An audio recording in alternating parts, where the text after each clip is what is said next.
Tiền, tiền,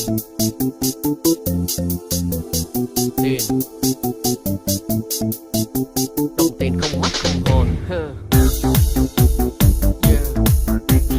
Tiền, đồng tiền không mắt không hồn mà sao con người bị đồng tiền sai khiến.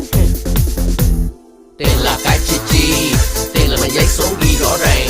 Có tiền phú quý giàu sang, không tiền lắm kẻ cơ hàng điêu linh. Có tiền lắm kẻ trung tình, không tiền nó đã cho mình quay lơ. Có tiền kẻ đợi người chờ, không tiền bạn hữu thờ ơ cả nhân. Đời thành tiên khi ta có nhiều tiền, mình là vua cuộc đời cứ như mơ. Cần gì đâu vì ai cũng bên ta, tiền đầy tay mặc ta vung vẫy. Tiền là ma khi ta chẳng còn tiền, người rời xa bạn bè chẳng bên ta. Người cười khinh cười chua chát điêu ngoa, số phận ơi đổi thay đời ta. Cũng vì tiền mà tôi đã có em yêu, cũng vì tiền mà em đã đến bên tôi. Cũng vì tiền mà em cất bước theo người, cũng vì tiền mà ta đường không chung lối. Cũng vì tiền đời tôi có lúc như tiền, cũng vì tiền đời tôi có lúc như điên. Cũng vì tiền mà nay kiếp sống cô đơn, hỡi cuộc đời phù du vô nghĩa vì tiền.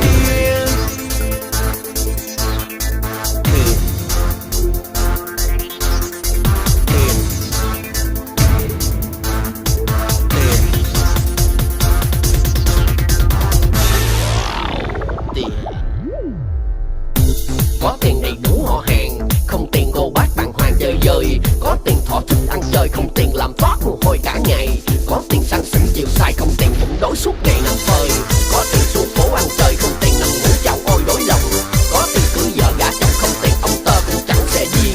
Có tiền anh nói em nghe, không tiền anh nói em chê anh nghèo. Không tiền khổ lắm ai ơi, không tiền cam phẳng mồ côi. Đời thành tiên khi ta có nhiều tiền, mình là vua cuộc đời cứ như mơ. Cần gì đâu vì ai cũng bên ta, tiền đầy tay mặc ta vung vẫy. Tiền là ma khi ta chẳng còn tiền, người rời xa bạn bè chẳng bên ta. Người cười khinh cười chua chát điêu ngoa, số phận ơi đổi thay đời ta. Cũng vì tiền mà tôi đã có em yêu, cũng vì tiền mà em đã đến bên tôi. Cũng vì tiền mà em cất bước theo người, cũng vì tiền mà ta đường không chung lối. Cũng vì tiền đời tôi có lúc như tiền, cũng vì tiền đời tôi có lúc như điên. Cũng vì tiền mà nay kiếp sống cô đơn, hỡi cuộc đời phù du vô nghĩa vì tiền.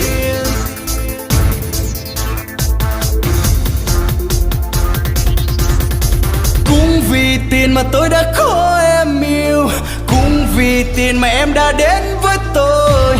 Cũng vì tiền mà em cất bước theo người rồi, cũng vì tiền mà ta đường không chung lối. Cũng vì tiền đời tôi có lúc như tiền, cũng vì tiền đời tôi lắm lúc như điên. Cũng vì tiền mà nay kiếp sống chuân chuyên, hỡi cuộc đời phù du vô nghĩa vì tiền.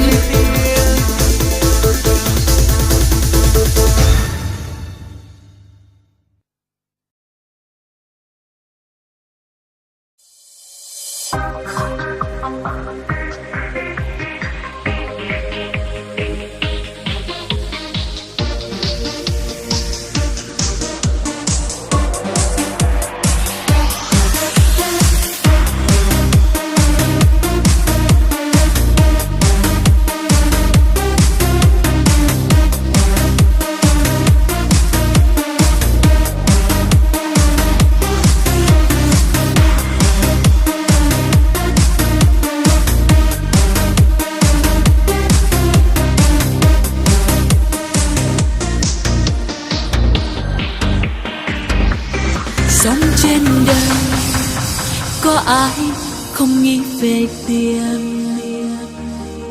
Trong cuộc sống không tiền, đời mình sẽ ra sao? Sống trên đời mấy ai không nghĩ về tiền.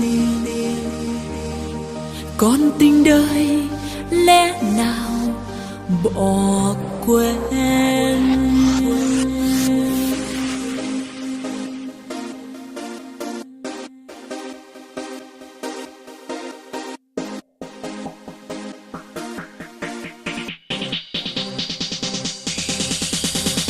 Đừng vì tiền mà quên tình đời, đừng vì tiền phụ nghĩa người ơi, đừng vì tiền làm đau lòng người, đừng vì tiền đánh mất đời ta. Cuộc đời cần tình thương thật nhiều, cuộc đời cần tình nghĩa bền lâu, đời chỉ cần tình thương tràn đầy, đời chỉ cần hạnh phúc an vui. Tiền có lúc cần người ơi, nhiều tiền có phải mua được tin chăng? Tiền khi với khi đầy, mong người đời tình mãi mãi dâng cao.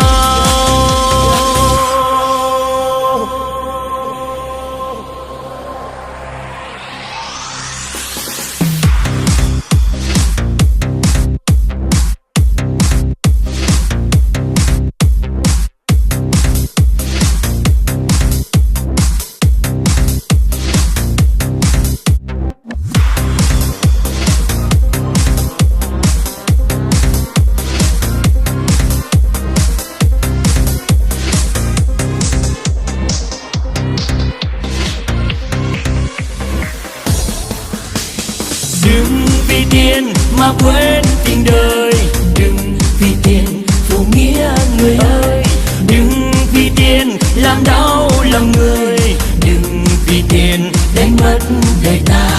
Cuộc đời cần tình thương thật nhiều, cuộc đời cần tình nghĩa bền lâu, đời chỉ cần tình thương tràn đầy, đời chỉ cần hạnh phúc an vui.